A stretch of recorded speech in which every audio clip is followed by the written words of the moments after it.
banned, burned, deleted. But one audio recording survived. The one Alan Watts never spoke on stage. A moment when a philosopher looked too far, beyond the edge of personality, and into the core of truth. You were never born, and you will never die, he said. But this is not a metaphor, not poetry. It's a statement, like a cold blade slicing through the illusion we call the self. This voice was never meant for the public. It was called dangerous, his ideas heretical. Because if you were never born, then who died in your grandfather's hospital bed? Who suffers in your body? Who fears being forgotten? The secret Watts kept in the final chapter of his life was too radical even for his lectures. In a private voice note, recorded just months before his death, he dismantled everything we thought we knew about the self, about death, about you. He said, consciousness has no beginning and no end. You are not the body, not the mind, not even the soul.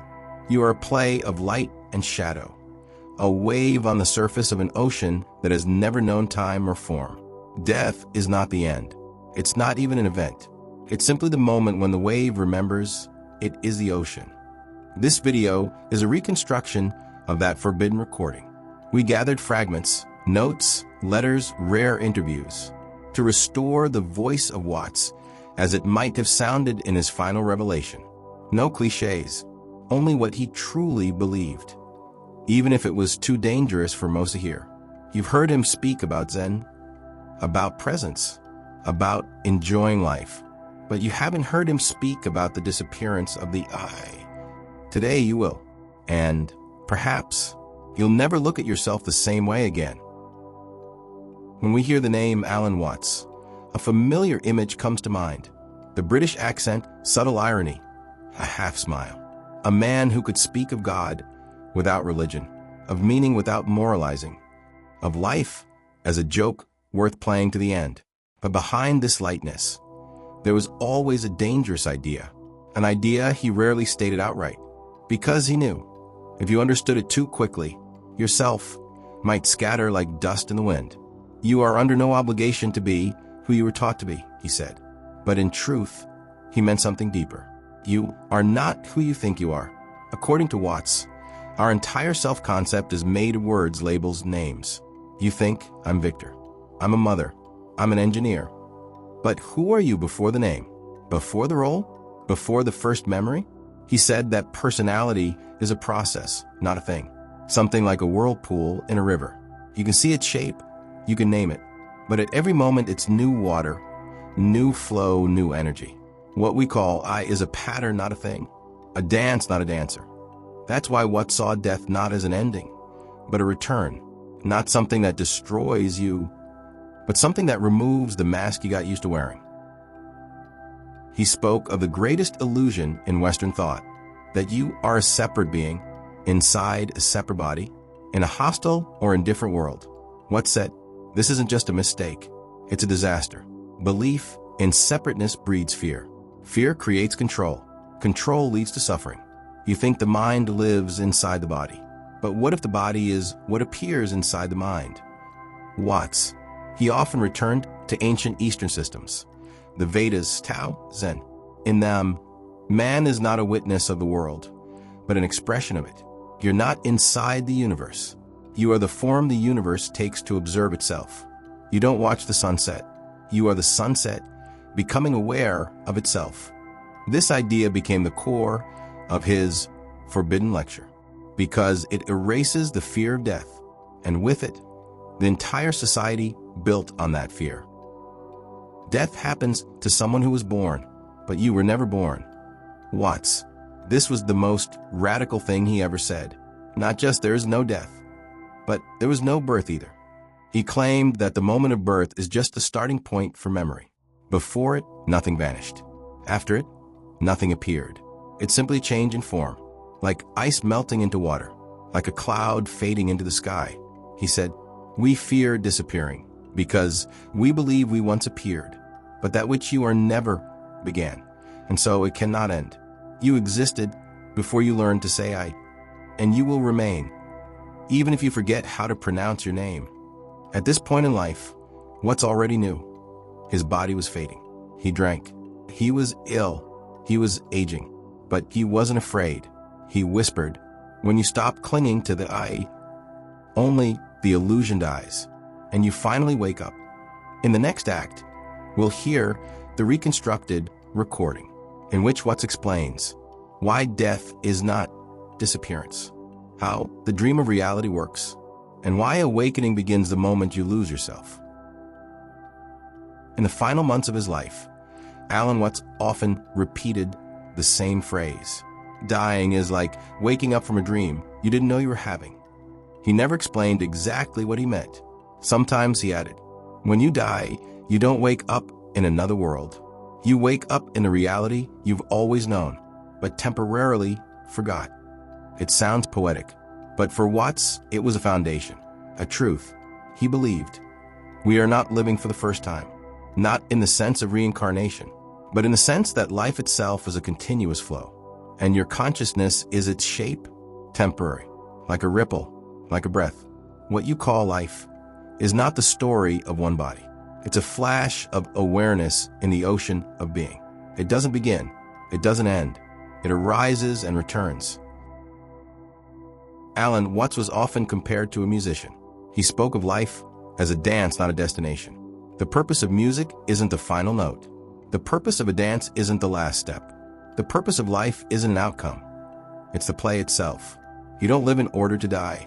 You die in order to awaken into the life that's always been. He called it the play of Lila, from Hindu philosophy. God plays the role of a human, forgets that he is God, and through fear, pain, love, and death, remembers himself again. We're all playing hide and seek with ourselves. And when you die, you find the one who was hiding. To the Western mind, this sounds like heresy. We're taught to believe in clear beginnings and ends. Born, live, die. But Watts said, that's just film editing, a montage, a convention, because consciousness is beyond time. He compared the Christian idea of Judgment Day with the Buddhist idea of awakening. In one, you await judgment. In the other, you wake up from the dream of self. When you die, no one judges you. You simply remember you are always more than you thought. This idea was cut from one of his final lectures. In it, he said, if you want to understand death, stop thinking you are this body. You're not in the body. The body is just an interface, temporary. Your mind is the theater, but you're not the actor. You are the screen. These words were recorded, but the section mysteriously vanished before publication. Later, Watts' assistant would say, Alan knew his ideas were frightening. He didn't try to prove them. He invited you to feel them. He described how once, under psychedelics, he experienced the complete loss of I.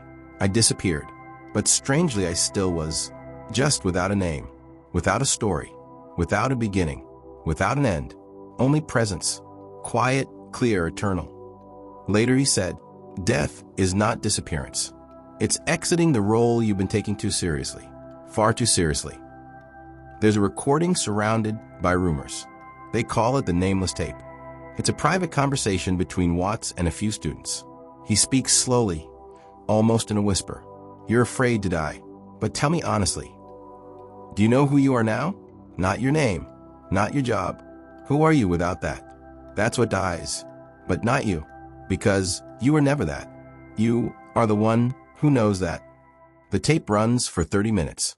In it, he explains in detail why the fear of death is just a side effect of not knowing who you are, and how once freed from the image, a person doesn't vanish. They become pure knowing, awareness, presence.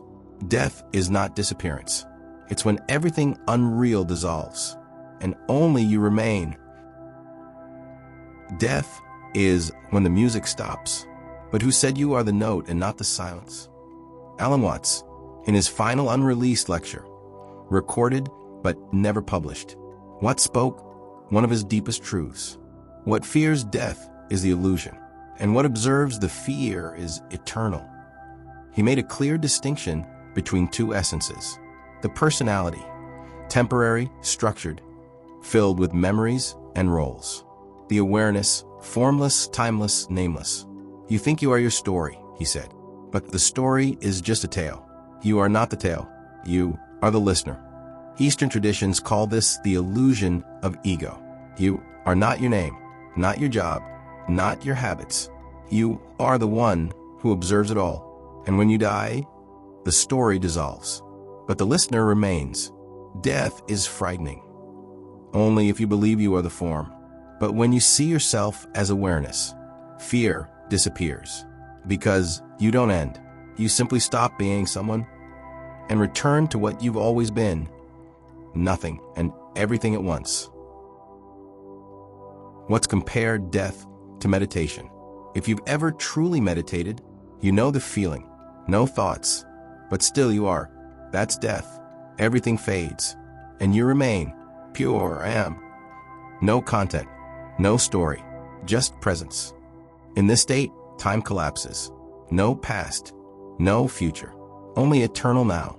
And in this now, no anxiety, no striving, only clarity, only peace. He said, if you've ever lost yourself in the moment, you've already died and come back. You just didn't realize it. In his final years, Watt spoke openly. He didn't believe in linear life. You don't come into the world, he said. You grow out of it, like a wave from the ocean. You're not a guest. You're an expression. And when the form dissolves, the ocean remains. He believed in cycles. As in nature, everything crumbles and returns in a different shape. You will die like a flame dies, he said, but the warmth will remain. It will spread through space. It will warm others. And maybe one day, it will gather again into fire, in another form, in another you. He never said you'd return as the same. He said, consciousness does not repeat. It's like water. It takes any shape, but always stays itself. And if you ever wake up again, you may not remember who you were, but you will once again be the one who feels, who sees, who lives. Once, according to a student, Watt scribbled a message on a torn piece of paper. When I die, don't look for me. I didn't leave. I simply dissolved again. And in another. I don't believe in an afterlife, but I do believe in eternal presence. And that's enough. This note was found in his private journal. It was never published, only recently discovered in the Alan Watts Foundation archives. He wasn't afraid of death. He feared only one thing, not living fully while the form was still here, not waking up while there was still time. Watts wasn't a saint. He didn't try to convince. He only whispered, everything you see here, think, is not you. You are what knows it, and that cannot die, because it was never born. In his final, unreleased lecture, he said, maybe you won't die. Maybe you'll just wake up and say, that was an interesting dream. That recording stayed locked away for years. But today, it sounds like a revelation, not because it proves anything, but because it helps you remember. You are not your story.